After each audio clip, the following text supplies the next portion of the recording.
Welcome back. So we have learned how to center a lump of clay. We centered about 1 pound of clay, and now we're going to learn about how to do the most basic form on the wheel, which is a cylinder. Okay?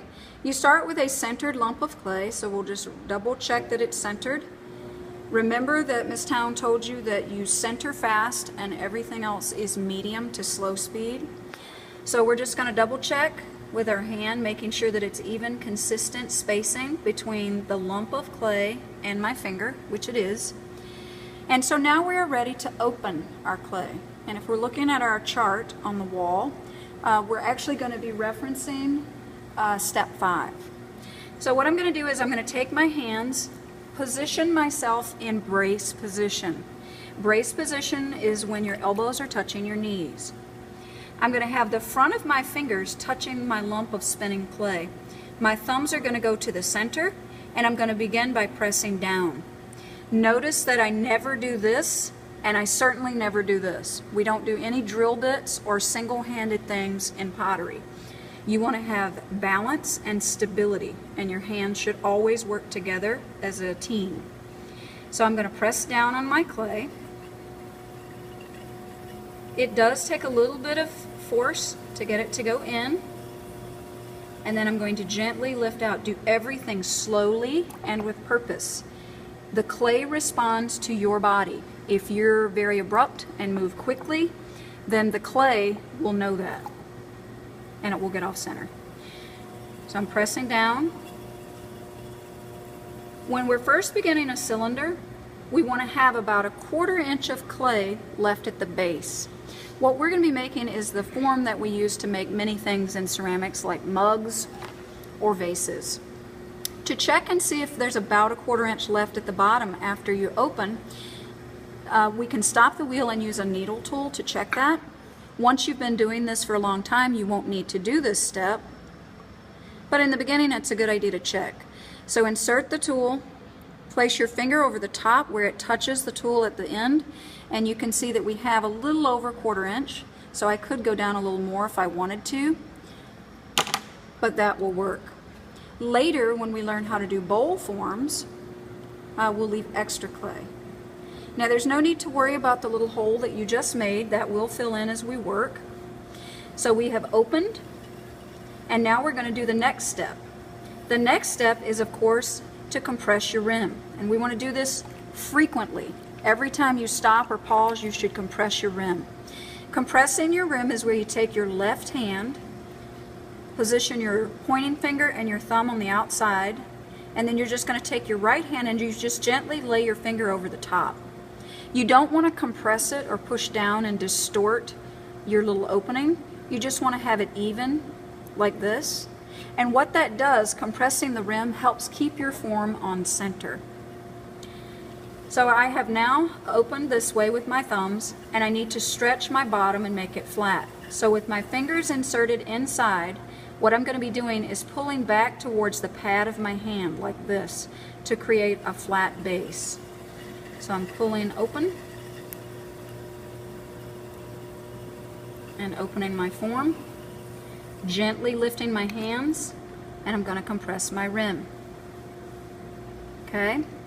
An alternate method for opening that some potters use, and actually the way that I was trained, instead of doing this method where fingers are touching the front and you pull towards the pad of your hand, would be to keep your right hand in centering position and lay your left hand over the top, and then from the center pull back like this. This is an alternate method for opening. You should experiment with both and see what feels comfortable to you. Either one that you choose, you always compress afterwards. And now what I like to teach students to do is, from this ring, this is what we call the donut ring, I like to teach students to collar in. So collaring in is where you're compressing the clay near the top like this. I'm pressing over with my hands, compress my rim, and it will create a rounded, almost volcano shape with your clay. The reason that we do that is because our next step is going to be pulling straight up. The wheel functions and creates a centrifugal force where everything wants to flare out and basically make a bowl. We have to combat that by angling it in first so that as we pull, the clay will flare out and straighten. So our walls eventually will be straight. So after we've made this base, we're now ready to do our pulling position. I teach students to come in before you start pulling and just clean up the outside wall, and to wet your walls first. Taking your sponge, let a little water fall on the walls. Then what we do is we want to put our hands in what is called bird wing position. This is what I teach kids to use. Your left wing or your left hand is going to go inside. If you have bigger hands and you can't fit all of the fingers, the two fingers that do the majority of the pulling are these two, your center finger and your ring finger. So these are going to go inside.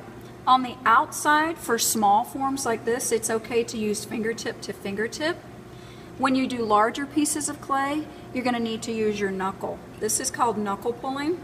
So my left wing is inside, my knuckle is on the outside. Notice that my thumbs are locked so that my hands are functioning as one single unit. None of this stuff, especially in the beginning. Potters that you see who do this have had years of experience and they can balance their body. Beginning potters need to really rely on this to stabilize yourself. So we're going to be pulling our clay from right here. We're talking about our clay positions like the face of a clock. When we center, we put the force at 6 o'clock. When we pull, we're working at 4 o'clock. If you're left-handed, talk with me and I will teach you how to pull from 8 o'clock and reverse your wheel direction. So my arms are in brace position on my knees. My left wing, my middle and ring finger are going inside at 4 o'clock. My outside hand is going to have my knuckle like this. I'm trying to position my fingers so you can see this. And I'm going to be pressing and moving up my clay. That is our first pull. Compress your rim. If a little bit of clay comes off, don't panic. In fact, in general in pottery, don't panic. Again, the yoga teacher coming out, but clay responds to your body tension. If you freak out and move abruptly, then you can destroy your form. So now we're going to do our second pull. Almost all beginning students after that first pull will move into using fingertips to fingertips rather than fingertip to knuckle. So we're going to go in like this, and we're putting pressure on the outside wall and on the inside, and we're moving up.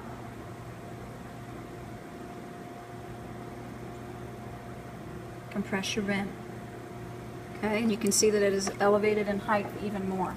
Our goal is to have nice straight walls. You can see that we still have kind of a volcano shape.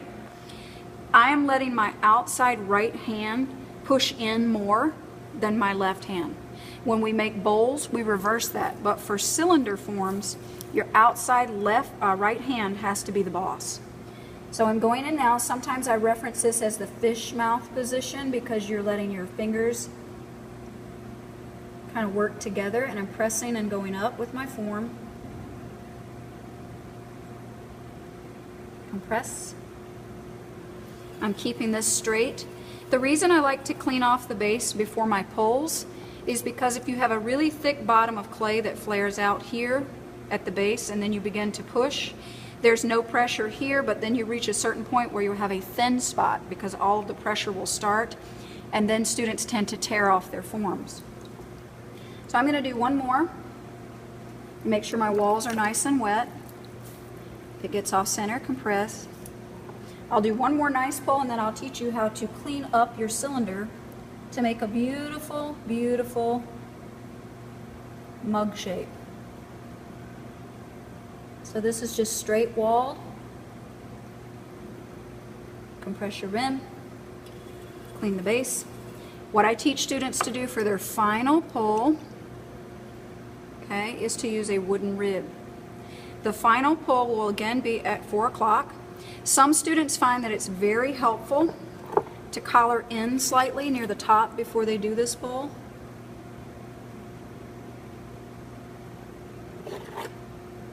So you're going to hold this. You want to hold it perpendicular like this to your clay wall, but then gently tip it. Your left hand will go inside.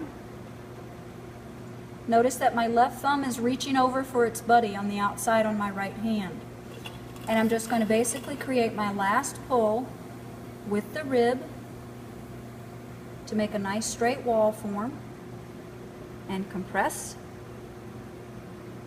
And then what we want to do is we want to come in, and for the bottom area, we are going to create what is called a glaze line. My wonderful video assistant is probably going to need to slide to the side now to show this step. So we have a cylinder that is relatively straight. You guys will be making 5.5-inch cylinders for your first cylinder form. This one's a little taller than that. But what you're going to be doing is taking your wooden rib.